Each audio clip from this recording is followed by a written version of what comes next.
Masih sore ya, selamat sore. Saudara, saya akan membacakan 1 Yohanes 4 ayat 7 sampai 10. Demikian firman Tuhan, 1 Yohanes 4 ayat 7 sampai 10. Saudara-saudaraku yang kekasih, marilah kita saling mengasihi sebab kasih itu berasal dari Allah. Dan setiap orang yang mengasihi lahir dari Allah dan mengenal Allah. Barang siapa tidak mengasihi, ia tidak mengenal Allah, sebab Allah adalah kasih. Dalam hal inilah kasih Allah dinyatakan di tengah-tengah kita, yaitu bahwa Allah telah mengutus anaknya yang tunggal ke dalam dunia, supaya kita hidup olehnya. Inilah kasih itu, bukan kita yang telah mengasihi Allah, tetapi Allah yang telah mengasihi kita, dan yang telah mengutus anaknya sebagai pendamaian bagi dosa-dosa kita. Mari kita berdoa. Bapa dalam surga yang begitu mengasihi kami dan yang telah mengutus anakmu yang tunggal untuk mati bagi umat tebusanmu. Biarlah hari ini ketika kami mengenang kedatanganmu, Tuhan boleh bekerja di tengah-tengah kami, mendatangkan kepada kami pengertian hikmat, sehingga seperti yang tadi kami doakan, setiap Natal kami boleh bertumbuh di dalam makna Natal yang sejati melalui firman yang Kau berikan pada kami. Terima kasih ya Tuhan, kami ingin menyambut berkat-Mu. Dalam nama Tuhan Yesus kami berdoa. Amin. Saudara sekalian, dari teks yang kita baca dikatakan kasih itu berasal dari Allah. Maka Allah adalah sumber kasih. Lalu kemudian dikatakan inilah kasih itu, bukan kita yang mengasihi Allah, tetapi Allah telah mengasihi kita lalu mengutus anaknya sebagai propisiasi, sebagai pendamaian bagi dosa-dosa kita. Sehingga kalau kasih itu berasal dari Allah dan sumber kasih itu adalah Allah, maka tidak ada kasih yang terpisah dari Allah. Karena semua kasih yang ada di dalam dunia berasal dari Allah. Manusia ketika membuang Allah, maka menyelewengkan cinta kasih. Kita melihat di dalam pembicaraan lagu-lagu cinta, kita melihat ada film-film cinta, film-film romantis, tetapi di dalam begitu banyak kisah itu membuang Tuhan dari cinta. Maka membicarakan cinta tanpa membicarakan sumber cinta, membicarakan cinta tanpa membicarakan yang menciptakan kita untuk bisa mencintai, itu sama saja membuang sesuatu yang paling berharga. Itu ibaratnya kita pesen nasi goreng tapi nggak pakai nasi. Ya, jadi sawi goreng ya, jadi telur goreng. Kalau kita pesen nasi goreng yang paling esensial ya nasi goreng. Kalau goreng, nasi goreng pakai bawang, pakai telur, pakai. Satu yang nggak pakai nggak pakai nasi. Ini namanya nasi goreng. Nasi goreng nggak pakai nasi. Demikian juga ketika kita mencintai, tetapi membuang Allah dari cinta. Membuang Allah dari cinta berarti membuang sumber, membuang dirinya yang memungkinkan kita mencintai. Tetapi itu adalah fakta, bahwa di dalam dunia orang mencintai tanpa membicarakan Allah, dan itu akhirnya menjadi penyimpangan daripada cinta kasih. Saudara-saudara sekalian, kalau Allah adalah sumber, maka pada waktu kita mau belajar bertumbuh dalam cinta kasih, maka kita perlu belajar mengenal Allah.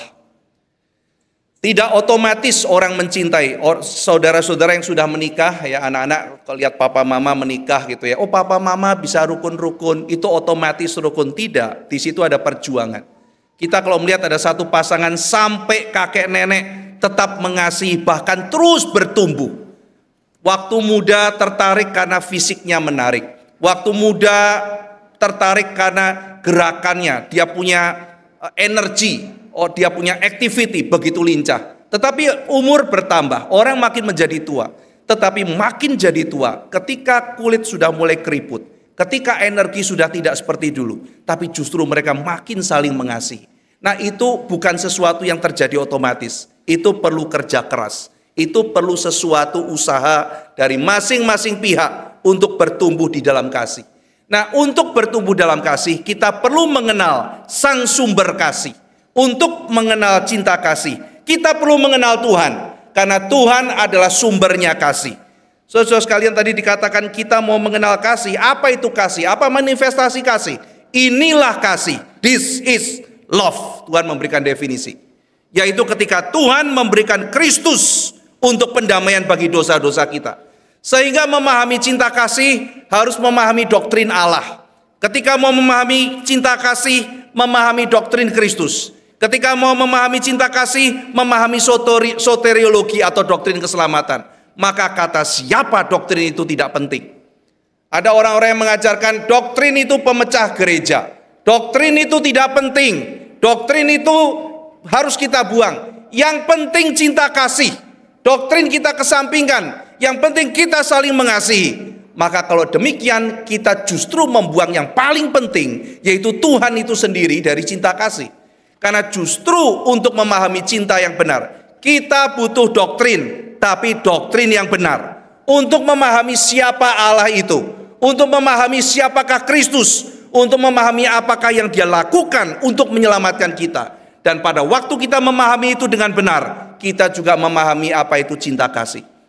Saudara sekalian, sebab kasih itu berasal dari Allah. Allah adalah sumbernya kasih. Di bagian sebelumnya dikatakan bahwa ada dua contoh. Yang pertama adalah Kain yang menjadi contoh anak setan, yang kedua adalah Kristus yang menjadi contoh anak Allah. Maka di situ Yohanes mengingatkan, like father, like son. Anak itu akan seperti bapaknya. Kalau kamu anak Tuhan, kamu akan seperti Kristus. Anak Allah seperti bapaknya. Karena seperti Tuhan, maka Kristus penuh cinta. Maka Kristus mengasihi. Tetapi kalau kamu seperti Kain, kamu seperti bapaknya Kain, yaitu dikatakan bapaknya Kain adalah setan.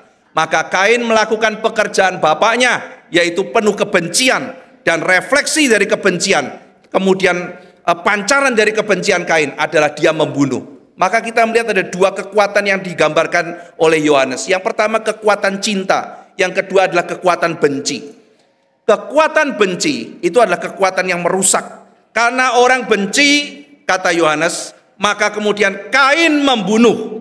Maka ketika engkau membenci, maka akhirnya sedikit lagi diteruskan terus, maka akan membunuh. Kebencian itu memancar berbagai macam hal. Kebencian membuat kita iri. Dan di dalam dosa, energi kebencian terus disuplai oleh setan. Kita yang berdosa terus-menerus dikuasai kebencian, sehingga akhirnya itu mengejawantahkan segala hal-hal yang buruk dalam hidup kita. Orang iri karena benci, jadi iri. Lalu menjadi serakah karena penuh kebencian. Lalu punya rencana jahat pada orang lain karena kebencian. Kita mulai marah pada orang lain karena kebencian. Kita kemudian dendam pada orang lain karena kebencian. Kita mulai mencelakai orang lain oleh karena kebencian. Maka kalau kita terus mau diikat oleh dosa, terus dikuasai kebencian, maka kebencian itu dengan kekuatan yang begitu luar biasa akan merajalela dan memanifestasikan segala bentuknya dalam kehidupan kita. Maka tidak heran ada orang yang selalu slender, menyindir yang lain, sarkas pada yang lain. Ada orang yang terus-menerus melakukan pembunuhan karakter pada yang lain. Ada yang terus-menerus kemudian benci, iri, dan melakukan segala macam hal yang lain. Saudara sekalian, tetapi di samping itu, Yohanes juga mengatakan mereka yang di dalam Tuhan, mereka yang adalah anak Allah, mereka hidup saling mengasihi. Maka kasih keluar, dari kasih keluar yang namanya kesabaran. Kesabaran adalah kasih yang menahan diri. Kemudian ada yang namanya kesetiaan, kasih yang konsisten. Maka untuk orang bisa setia, orang perlu kasih. Untuk orang bisa sabar, orang perlu kasih. Untuk orang bisa tidak membalas, itu namanya lemah lembut. Lemah lembut berarti mempunyai power, mempunyai kuasa, mempunyai kesempatan untuk membalas. Tetapi kepada orang yang berbuat jahat pada dia, meskipun punya kuasa, meskipun punya kemampuan, meskipun ada kesempatan, dia tidak melakukan pembalasan. Itu namanya lemah lembut. Nah, orang untuk lemah lembut butuh kasih. Maka lemah lembut adalah kasih yang menahan untuk akhirnya amarah tidak muncul. Menahan untuk akhirnya tidak membalaskan dendam. Maka kita melihat cinta kasih begitu penting untuk mengampuni Itu adalah kasih yang membuat kita berusaha untuk melupakan kesalahan-kesalahan dan dosa orang lain. Ada yang namanya kesabaran, ada yang namanya kemurahan hati. Itu bentuk kasih yang memberi. Maka kita melihat untuk melakukan semuanya itu perlu energi kasih yang besar. Di dalam dosa kita terus mengeluarkan energi kebencian. Dan kebencian yang terus-menerus keluar dari hidup kita terwujud dalam berbagai macam hal. Terlalu gampang. Orang tidak perlu les untuk membenci. Orang tidak perlu les untuk iri. Orang tidak perlu les atau belajar susah-susah untuk akhirnya mendendam pada orang lain. Karena memang itu adalah natur manusia yang berdosa, yang akhirnya gampang dikuasai oleh kebencian. Dan kebencian memancar dalam bentuk segala macam hal yang jahat. Tetapi kemudian kita mengerti, kita memerlukan cinta kasih. Untuk kita bisa hidup suci, kita harus punya self control. Kita perlu cinta kasih. Untuk saya boleh mengampuni orang lain, saya perlu cinta kasih yang besar. Makin besar kesalahan orang lain, makin besar pengampunan. Makin besar pengampunan, makin besar cinta. Tapi masalahnya cinta kasih seperti itu belum tentu kita punya.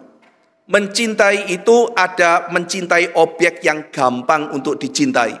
Hal yang indah, hal yang mulia, hal yang baik, kita gampang cintai. Tetapi dalam dunia seringkali kita harus mencintai objek-objek yang tidak baik. Misalnya, Bapak Ibu kalau punya anak yang menarik, yang baik, yang sekolahnya itu beres, kemudian yang ganteng, yang cantik, yang sembarangnya itu sempurna, gampang untuk dicintai. Yang bangunnya telat-telat terus, bikin papa mama dipanggil sama guru, terus jahilin teman yang apa, disuruh mencintai, biasanya beda sama orang yang baik-baik. Nah, untuk mencintai objek yang sulit, tetap konsisten, memberikan cinta kasih, memberikan dukungan, itu memerlukan cinta kasih yang besar. Padahal objeknya belum tentu bisa untuk dicintai. Bapak Ibu Saudara sekalian, Tuhan itu cintanya begitu besar karena dia sumber cinta. Maka kalau sumber cinta besar, saya ditanya sama orang lain, apakah kita perlu waktu cari jodoh itu pilih-pilih? Apakah itu alkitabiah? Saya bilang, maksudmu nggak pilih apa? Pokoknya tetangga gitu, tunjuk gitu. Ya, saya bilang harusnya bisa. Harusnya kamu nikah sama siapa saja, itu bisa langgeng. Kalau cinta kasihmu seperti Tuhan. Ya, karena kalau cinta kasihnya seperti Tuhan ibarat karet. Kalau diulur terus, ditarik terus, tidak akan pernah patah. Karena saking lenturnya, mau sama siapa saja bisa. Itu kalau cinta kasih kita seperti Tuhan. Saudara bayangkan ya, kalau ada orang pacaran, lalu cerita sama kita. Aku dulu pacaran sama dia, tapi aku putus. Loh kenapa putus? Puji Tuhan. Nah, dia ngomong puji Tuhan. Aku nggak jadian sama orang itu. Oh, orang itu ternyata jahatnya minta ampun. Suka marah-marah, suka ini, suka itu gitu kan. Kita puji Tuhan kan saudara. Tapi dia nanti nikah sama orang lain loh. Puji Tuhan nikahnya sama orang lain gitu saudara. Terus kita mikir lagi. Lah kalau memang dia itu bermasalah. Tapi dia anak Tuhan saudara. Dia diselamatkan. Dia bermasalah. Berarti dia selesai hidupnya dengan kita. Tapi nggak akan selesai dengan Tuhan bukan? Tuhan akan terus mencintai dia bukan? Tuhan akan terus sama-sama dia. Masalahnya Tuhan itu cintanya besar. Maka sama siapa saja orang yang dikasihi dia, orang pilihannya, dia masuk. Dia berurusan dengan orang-orang seperti itu. Bahkan sama musuh di depan Yudas. Yesus tidak memalingkan wajahnya mencuci kaki Yudas. Saudara ingat ya pada waktu cuci kaki itu kan Yesus sudah tahu Yudas mau jual dia. Saya kalau jadi Tuhan Yesus saudara, misalnya drama gitu ya, suruh nyuci kaki Yudas, saya lewatin. Lupa ya, enggak apa-apa lah, sudah biarin gitu. Ya. Mungkin ada saudara yang bilang, Pak Ivan masih mending cuma lewatin. Kalau saya pelototin, terus saya gosok kuat-kuat gitu kan ya. Ya, saya gosok biar tahu rasa pengkhianat gitu kan ya. Nah, jadi Tuhan Yesus tidak melakukan itu, dia melakukan persis seperti yang lain. Dia mengambil sikap budak lalu melayani Yudas. Cinta kasih demikian besar. Saudara, tapi kita tidak punya cinta kasih sebesar itu. Kita tidak punya cinta kasih sebesar itu. Itu sebabnya maka kita pada waktu lihat ya mau menikah, kita pilih-pilih yang cocok sama kita. Itu pun setelah dapat yang cocok, Tidak gampang juga. Kenapa saudara? Karena cinta kita terbatas. Demikian juga setelah kita ikut Tuhan. Saya mau mencintai orang lain. Tidak gampang. Karena cintanya terbatas. Lalu berusaha mau mencintai. Cintanya sedikit, cintanya kecil. Mau mengampuni butuh cinta. Mau menerima butuh cinta. Mau lemah lembut butuh cinta. Mau memberi butuh cinta. Mau hidup suci butuh cinta. Cintanya sudah habis. Apalagi kalau kebanyakan stres. Energinya sudah habis. Energinya sudah habis untuk bertahan. Lalu tidak bisa lagi mencintai. Saudara sekalian, maka di dalam kitab suci diajarkan sumber kasih itu adalah Allah. Maka tanpa relasi yang benar dengan Allah, tanpa melekat pada sumber kasih, sulit mengasihi. Dari mana sumber cinta yang besar itu? Dari relasi kita dengan Tuhan. Untuk mencintai bukan cuma konsep. Wah, aku tahu teori cinta, filsafat cinta, teologi cinta, science of love. Tahu semua gitu ya. Science, filosofi, apapun, teknik mencintai dan sebagainya, aku tahu. Tetapi bukan cuma itu yang kita butuhkan. Yang kita butuhkan adalah sumber kekuatan untuk bisa mencintai. Dan itu adalah sumbernya relasi dengan yang adalah sumbernya cinta, yaitu Tuhan itu sendiri. Maka pada waktu kita mulai kering, kita sudah tidak bisa lagi, datanglah pada Tuhan. Temukan sumber itu. Sumber yang kasihnya tidak terbatas. Yang gak pernah habis.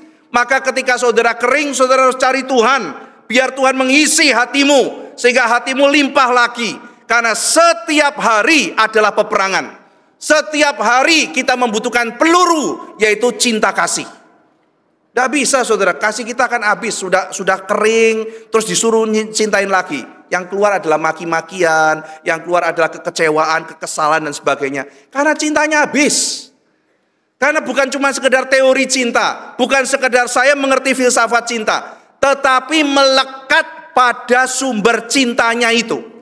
Sehingga kalau relasi dengan Tuhan, kita terus jaga minta kekuatan dari Tuhan, maka kita punya kekuatan untuk bertahan dan terus untuk boleh mencintai. Bahkan bukan untuk bertahan, kita punya sesuatu yang lebih untuk kita bagikan pada dunia. Saudara, betapa indahnya mengawali hari dengan Tuhan. Betapa indahnya mengakhiri hari dengan Tuhan.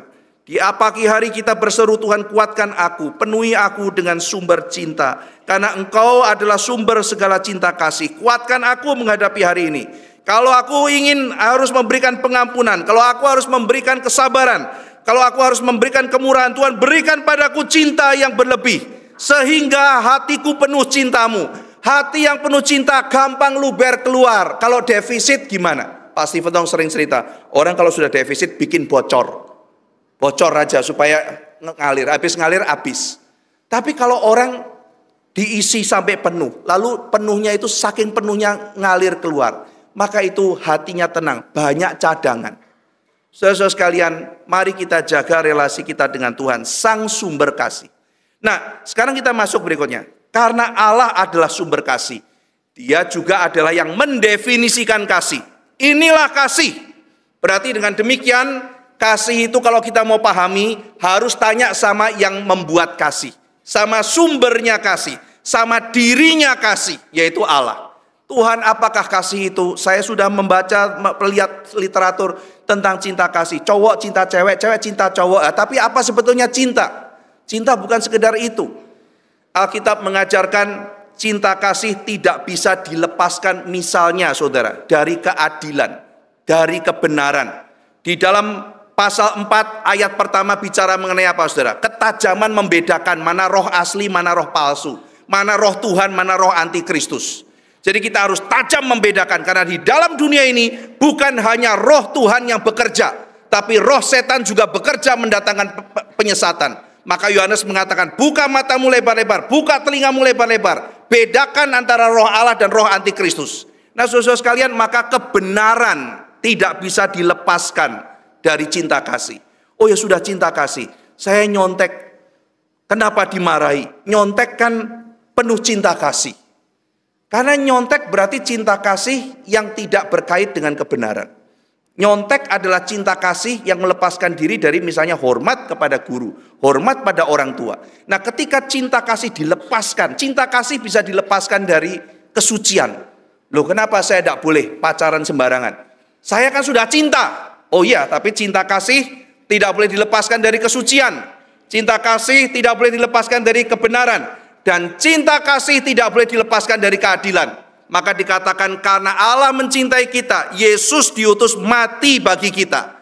Natal mengingatkan kita Kristus turun, menunjukkan cinta kasih yang besar. Tapi kenapa Kristus turun? Oh, Kristus menebus dosa kita. Artinya kita berdosa.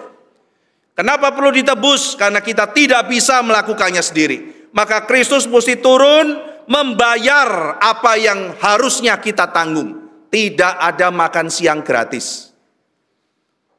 Kalau kita makan-makan, gratis, enak, ada yang bayar habis itu, saudara.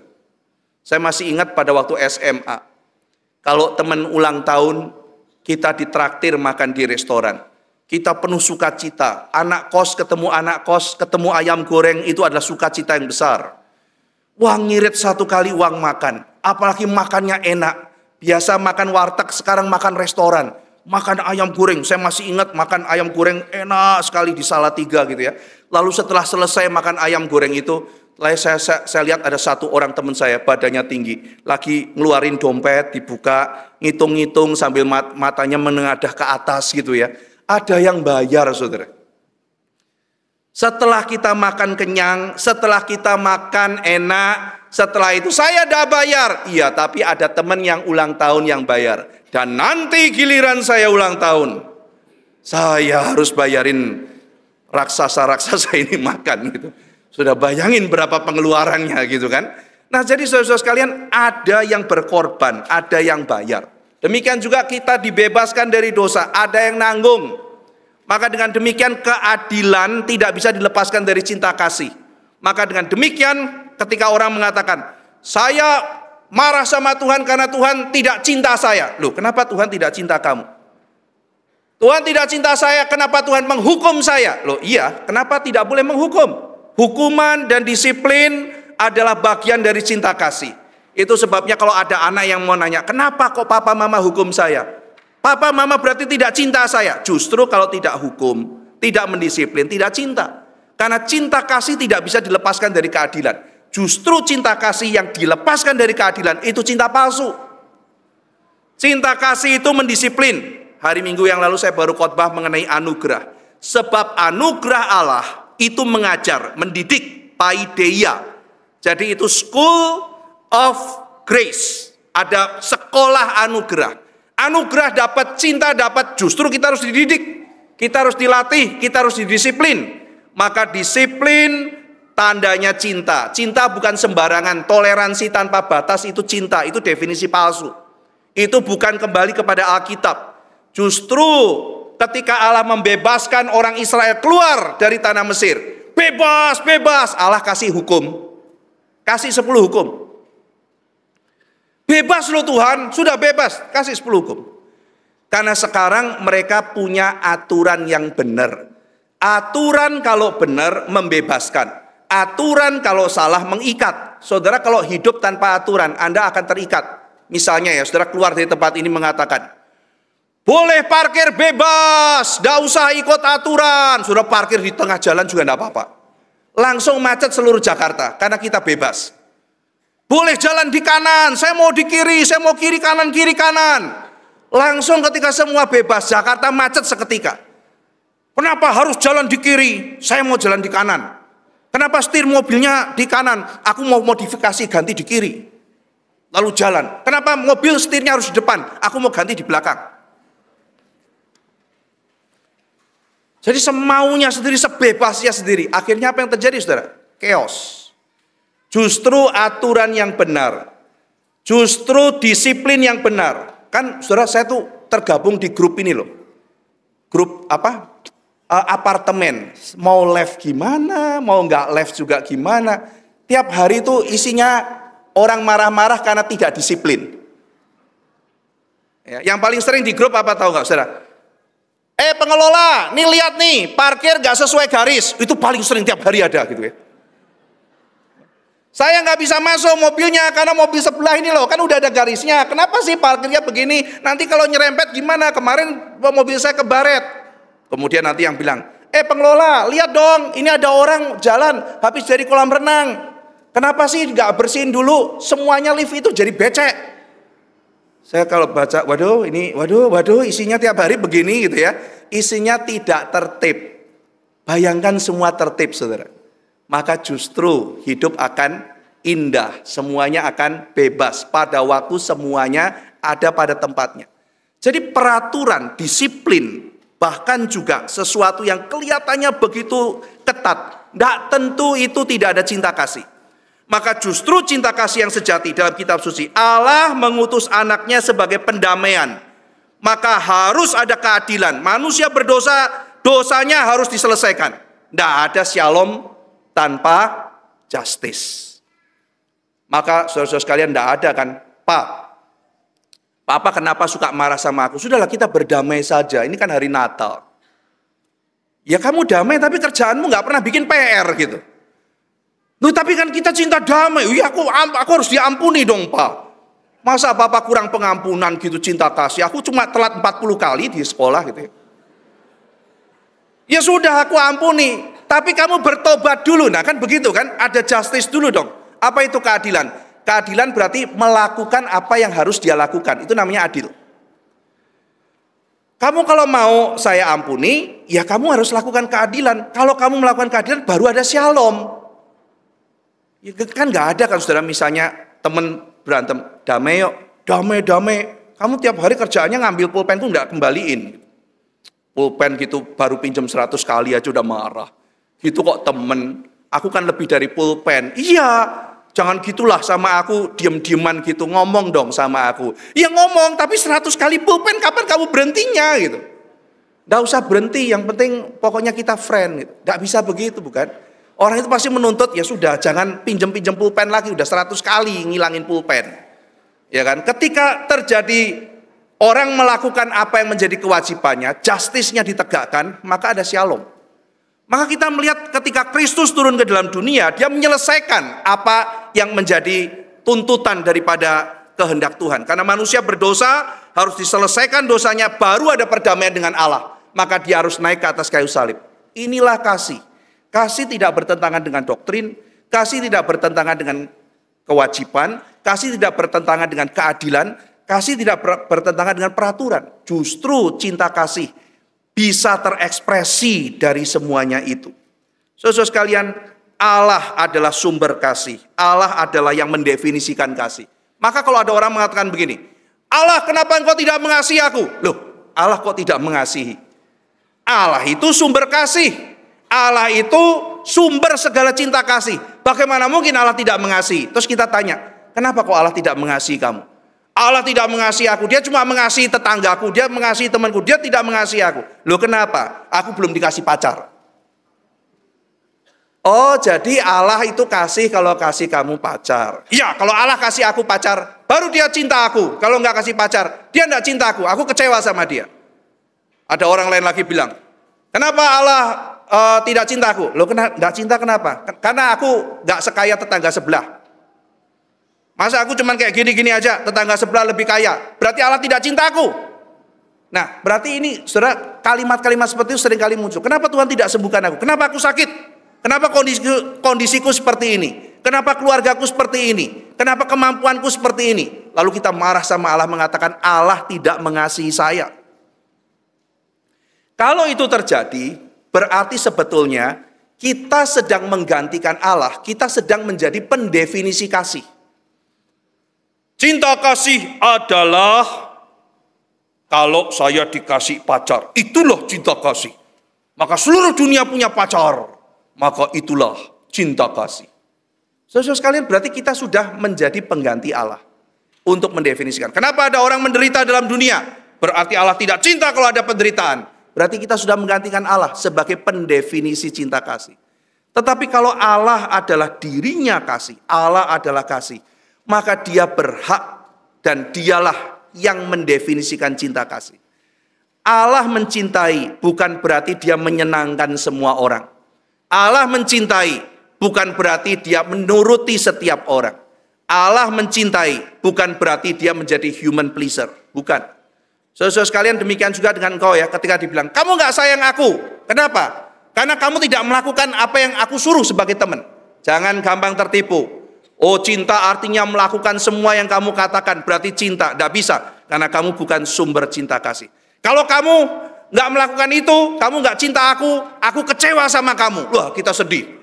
Sudah mengecewakan orang lain. Saudara-saudara sekalian, Yesus ketika dia turun dalam dunia, dia mengecewakan banyak orang. Jangan takut dikecewakan. Orang yang penuh cinta kasih mungkin mengecewakan orang lain. Mengecewakan bagaimana? Yesus disuruh jadi raja dunia. Yesus suruh bagi-bagi roti. Ayo Yesus jadi raja, kalahkan Romawi. Aku nggak mau kalahkan Romawi, kecewa. Aku kecewa loh. Kamu nggak mengalahkan Romawi, nggak cinta aku loh. Bukan itu cintanya.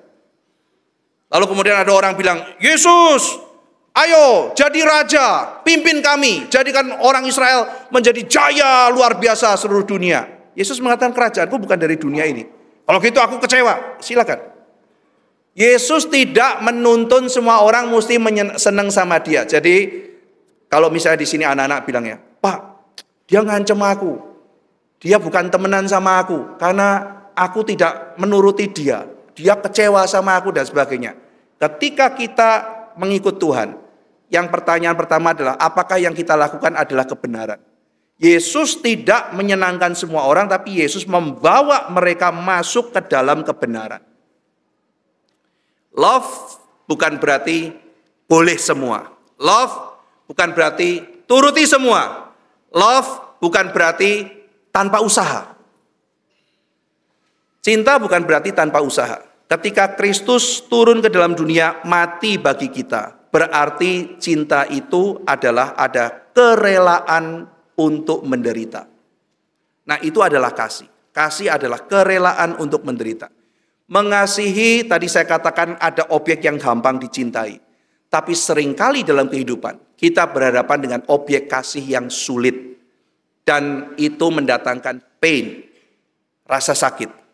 Maka cinta yang sejati justru diuji. Ketika saudara mencintai, saudara merasakan sakit, itu cinta Anda sedang diuji. Dan mungkin Anda sedang belajar cinta yang sejati. Kalau mencintai yang gampang dicintai, kata Tuhan Yesus, maling pun bisa. Kalau engkau baik sama orang yang baik sama kamu, pencuri pun bisa melakukan hal itu. Tetapi apa tanda bahwa engkau memiliki cinta yang agung? Engkau bisa mencintai objek yang sulit. Sehingga kalau kesempatan itu Tuhan datangkan dalam hidup kita, mari kita tidak bergeming. Mari kita tidak lari. Mari kita tidak mengasingkan diri. Mari kita mengatakan, Tuhan, aku mau belajar mencintai. Meskipun objek yang harus saya cintai itu adalah objek yang sulit. Beri aku kekuatan untuk mengasihi objek yang sulit. Maka kadang-kadang dalam kasih itu ada pain, ada rasa sakit. Kadang waktu kita memberi misalnya, kasih yang membagi itu adalah memberi. Waktu kita memberi pada orang yang membutuhkan, itu perlu cinta kasih, saudara. Tapi kadang-kadang kan kita, waduh sakit nih. Karena kan kita memberi, bukan kasih tips. Kalau kasih tips kan nggak sakit, saudara, namanya tips. Tapi kalau memberi, wah ini orang susah nih, tapi ini masih ponakan saya, ini masih adik saya, ini masih apa. Butuh sekolah, ini mama saya, ini apa. Wah saya perlu kasih. Waktu kita kasih, saudara, sakit waktu kasih. Ini bisa untuk nyicil BMW loh, gitu misalnya gitu kan. Saya mesti kasih buat kuliahnya dia, tapi kalau saya nggak kasih dia nggak kuliah. Pada waktu saudara sakit memberikan sesuatu untuk menolong orang, untuk pekerjaan Tuhan, rasa sakit. Mungkin di situ saudara lagi belajar mengasihi. Jadi justru rasa sakit itu menunjukkan itu bukan tips. Saudara kalau bayar parkir kan rela-rela aja, kecuali nyebelin kan tukang parkirnya. Ya kan? Saudara lihat, tidak ada tukang parkir, ya sudah saya nggak keluarin. Begitu mau gas, prit, muncul dia gitu. Wah kita kan kesel gitu, entah tahu dari mana bisa muncul tukang parkirnya. Itu biasa kita gondok buka kacanya atau mau keluarin dari dompetnya itu berat banget gitu kan ya. Mau kasih pun kalau perlu 2.000 kita tawar lagi gitu kan. Habisnya orangnya seperti itu, habis itu minta lagi 10.000 lebih godok lagi gitu. Ngeselin kamu gitu. Tapi kalau orang tukang parkirnya menyenangkan gitu ya, yang helpful, ramah, waduh kita kasih lebihan juga nggak apa-apa, kasih tips namanya. Restoran juga gitu, pelayanannya baik, kita kasih tips. Sudah ngasihnya piring lempar-lempar, tambangnya jembetut, dimintain sendok lama, minta tips pula. Jangan harap, kita kan ngomong gitu. Jadi memberi tips itu bagi kita gampang, tetapi memberi yang ada tanda kasih mungkin berat, saudara. Dan mungkin painful, menyakitkan. Dan itu adalah latihan untuk kita bertumbuh dalam kasih. Maka dalam kasih juga ada pain, tetapi Allah menunjukkan pada kita. Contohnya, inilah kasih. Yesus mati bagi kita, dan kasih itu dalam kekristenan begitu praktis. Apa bedanya membicarakan kasih di Alkitab sama di filsafat Yunani? Plato menulis satu buku. Bukunya itu berjudul Simposium. Dalam buku judulnya Simposium. Simposium itu acara, kalau sekarang simposium itu acara seminar Bapak Ibu. Kalau zaman dulu anak saudara bilang, saya mau pergi simposium. Anda akan kutuk anak Anda. Awas ya, jangan. Simposium itu tempat mabuk. Mereka minum-minum anggur, terus yang ngomongin politik, terus yang laki ngajarin yang nggak benar. Ngajarin seks dan sebagainya. Kepada yang lebih junior. Jadi itu tempat yang boleh dibilang sangat tidak berpendidikan. Loh, kok sekarang orang kalau seminar bilang simposium, kalau anak saudara bilang sekarang, "Ma, Pak, mau simposium." Bagus, temanya apa kan gitu kan. Pergi sana gitu. Bagus, banyak-banyak ikut simposium. Tapi kalau zaman dulu, "Ma, ke simposium," sama aja dengan, "Ma, aku mau dugem." Ya kan bilang tak sambit kamu loh ya. Dugem apa ya? Narkobaan kamu ya nanti. Sana minum alkohol ya. Nah, apa dugem yang benar. Pergi kayak les atau apa gitu loh. Atau olahraga sama teman. Atau les musik gitu. Pergi dugem. Simposium dulu tempat gak karu-karuan, saudara. Cuma orang Yunani itu bagi mereka diskusi filsafat dan politik itu hiburan. Jadi sambil gak benar, mereka juga diskusi ilmu pengetahuan karena buat mereka hiburan. Makanya yang namanya sekolah, itu artinya adalah leisure time. Waktu nganggur. Jadi kalau orang Yunani sudah pusing, udah capek, kepalanya udah mau pecah, dia belajar matematika Pitagoras, dia lagi rasa terhibur sekali. Terus dia ikut kuliahnya Sokrates, wah dia matanya seger gitu kan ya. Nah jadi bagi orang Yunani, kalau ngelihat anak-anak sekarang sekolah, dari jam 7 pagi sampai jam 2 siang, jam 3 sore, buat mereka itu surga. Namanya juga sekolah, waktu luang, dan untuk bisa sekolah, orang tuh harus nganggur. Maka cita-cita orang Yunani itu nggak kerja lagi, dia pengen kaya, punya budak, supaya bisa sekolah. Jadi sekolah bukan untuk kaya, sekolah itu bagi orang Yunani setelah kaya itu pensiun. Sekarang kebalik-balik ya. Bagi orang Yunani dulu mereka nyembah-nyembah pengen diajarin matematika. Kalau zaman sekarang anak-anak nyembah-nyembah jangan dikasih PR matematika gitu. Dulu kalau levelnya belum tinggi nggak bisa belajar matematika, nggak boleh. Kebalik-balik sekarang, sekolah itu waktu luang. Jadi mereka itu belajar fisika matematika itu, wah mereka mendapatkan kenikmatan gitu. Nah, jadi kembali ke simposium. Ketika mereka lagi ngomong-ngomong kayak begitu, mereka merasa senang. Lalu di situ, saudara-saudara sekalian, Plato cerita cinta itu adalah sebuah gerakan dari jiwa mengarah ke atas. Itu namanya eros. Eros adalah gerak cinta ke atas. Wow, sangat abstrak luar biasa.